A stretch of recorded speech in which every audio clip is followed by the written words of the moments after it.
Hello there, beautiful, delicious family. How goes it?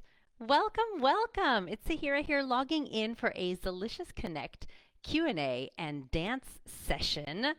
How the heck are you? Yeah, so we just finished a big wrap up of the Zill Challenge here, and I'd like to welcome my new members to the Finger Cymbal Revolution. So excited to have all these new Zill stars here playing alongside me on the dance floor. So welcome if you are here and you are one of these people. Awesome. Okay, so today what I'm planning to do is take you through a couple of sort of brainiac brainiac drills, I guess is the best way I could say it. Those of you who know me well know that I was an engineer before I was a belly dancer, and that manifests itself quite a bit in the way that I dance. And so we're going to have the best of that here today.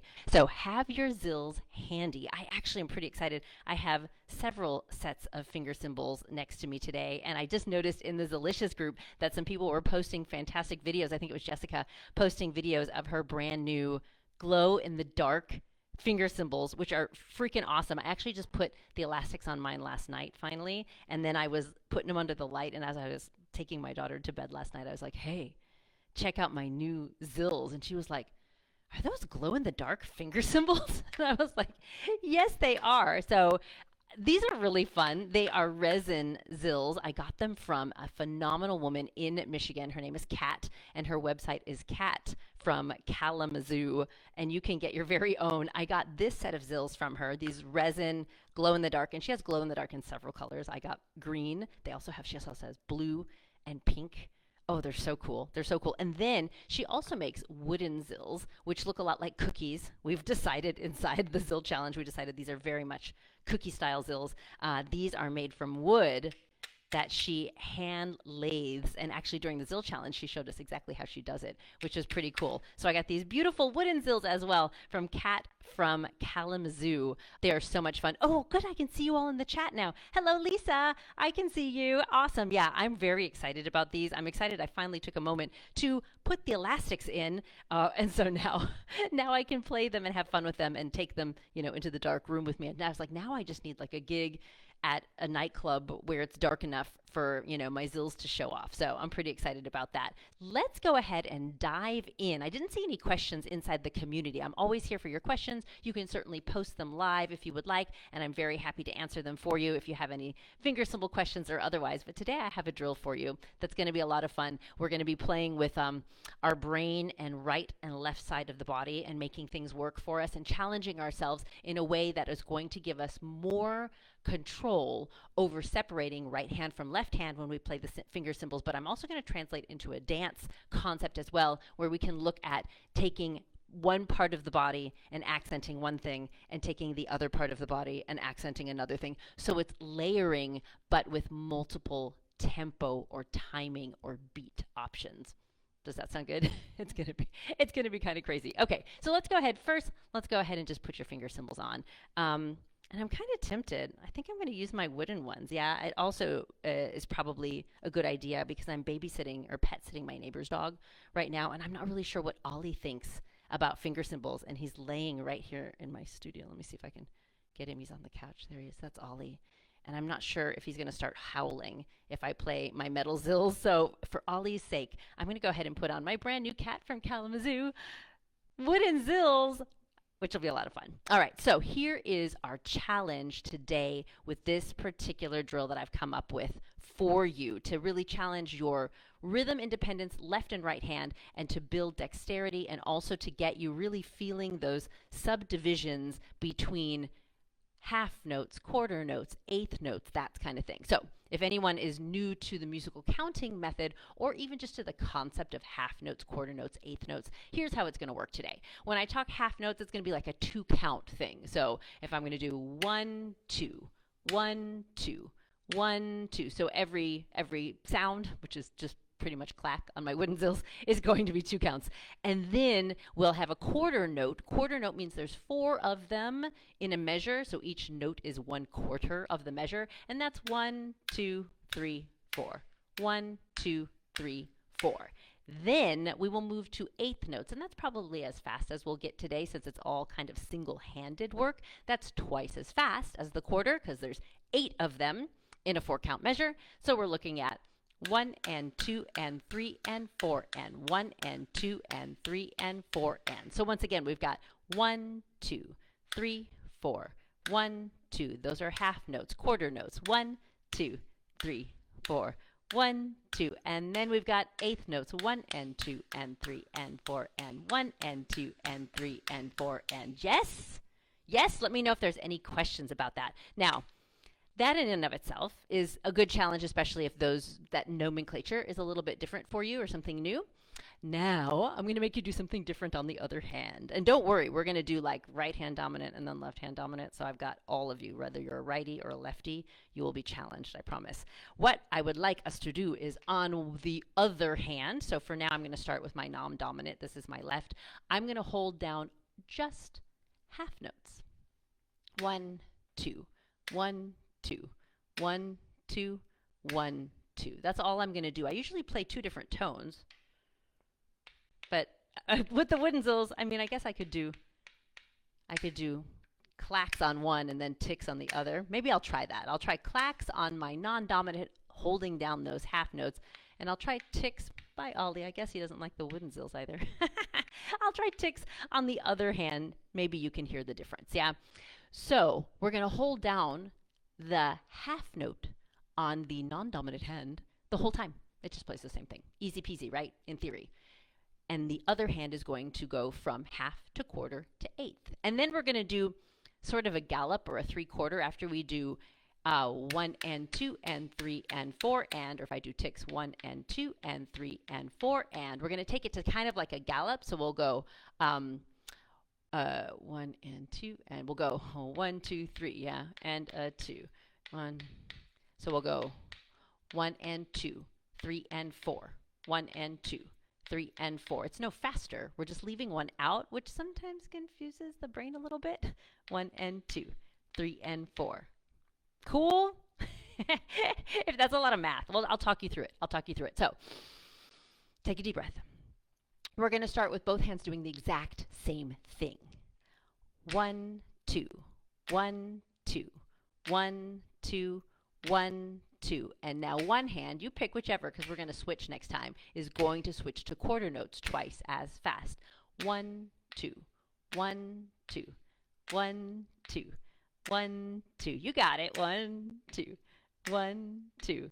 Yes. Now we're going to go to eighths. 1 and 2 and 1 and 2 and 1 and 2 and 1 and 2 and. Now we're going to do that 3/4, which is like this. And 1, yeah, like this. And 3, and 1, and 3, and 1, and 3, and last one here. How did that work? That last one even confused me a little bit for a second. I was like, wait, what am I doing? How did that work? I'm checking here in the chat. Everyone's okay? All right. Nobody, like we talked about in the Zill challenge, like as long as there's no blood coming out, we're doing just fine, right? Because that's what my sister would always say when my mother was like, stop hitting your sister. She would always say, there's no blood coming out, which means everything is fine. So now let's go ahead. Let's go ahead and try it on the other side. Yeah, let's challenge our other hand the same way. So we're going to start the same way, both hands playing that half note, 2 counts each, and then for this time, my non-dominant hand is going to be the one that slowly speeds up while my dominant hand holds down those half notes. Yeah? I didn't practice this one before. I may crash and burn. Let's see what happens. 1, 2. Oh, yeah, I'm going to do tick on my non-dominant hand. So I'm going 1, 2, 1, 2. Now I'm going quarter notes. 1, 2, 1. That was a thud. 1, 2, 1, 2.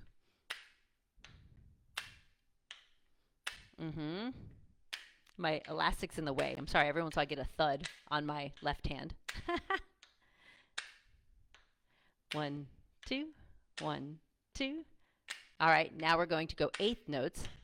1 and 2 and 1 and 2 and.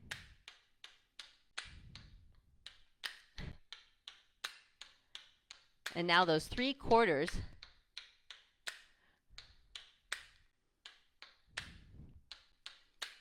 and a 1 and a 3 and a 1 and a 3. 2 more. Last one here. Ah, I got a lot of thuds. I need to move my elastics. My elastics are in the way. I normally do sew my elastics so that the little tab is on the top of the zill, but I was like, oh, I don't know. With these wooden ones, they're so pretty on the top, but I definitely got in the way of my tick because I kept hitting that elastic piece at the bottom. All right. It's a little bit of this one. Yeah, it's a little bit like that, but it's fun. I mean, depending on your definition of fun. All right, so now I would like to try to do the same thing but with the body. Yeah, this is what we're going to do. We're going to do the same kind of idea but with the body. So this means that we're going to do upper body, up and down, chest lift and drop. That chest lift and drop is going to be our steady half note. 1, 2, 1, 2. 1, 2, 1, 2. So lift, then drop, then lift, then drop. And our hips are going to be the thing that changes, right? We'll go 1, 2, 1, 2. We're doing weighted ups, feet on the ground, right? 1, 2, 1, 2. 1, 2, 1, 2. And then we'll go 1, 2, 3, 4. Right, left, right, left, right, left, right, left. And then we'll go to 8th notes. 1 and 2 and 3 and 4 and right, left, right, left, right, left, right, left, right, left, right, left, right, left, right, left, like that. The whole time chest is going 1, 2, 1, 2, 1, 2, 1, 2. Ah, yeah? This will be fun. This will be fun.